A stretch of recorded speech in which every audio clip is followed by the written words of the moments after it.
先继续来到中华园林基公路边一条巷仔的面顶，20年前，互附近的住户违法来搭一栋铁皮厝。这栋铁皮厝连接着两边的厝，规个翻看伫巷仔的面顶，互讲是空中步道，尾啊互检举是违建。 讲附近的居民最近发现这个空中步道陆陆续续搁咧施工，怀疑这个厝主要搁来扩建，所以向公所来检举。这厝主是赶紧出面来赔回，讲毋是要扩建啦，是要甲拆掉。讲是应公所的要求，开奖金20万，要赶伫个9月底进前，甲这个空中步道甲拆除。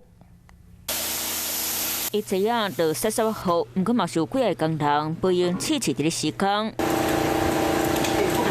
一栋铁片厝就倒伫咧中华园林基公路边的巷内底，连接路边犯厝。外界阁叫伊是空中步道，虽然已经起20几年，毋过伫咧前几年嘛是互判定是违建，爱拆掉。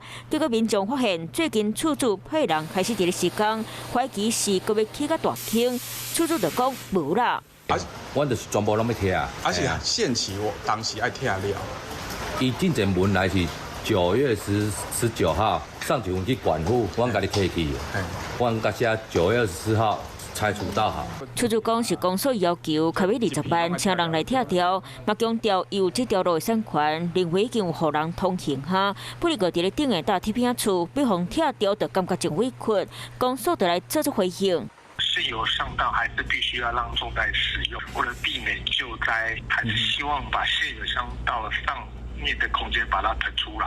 那应用救灾，公所强调，这条空中步道无建桥，才要求因伫咧9月底进前拆掉。但是期限到也未拆，得将这个断水断电。你好，我是宋彦明，想掌握最及时的新闻资讯吗？赶紧订阅、按赞、开启小铃铛，锁定华视新闻 YouTube 频道。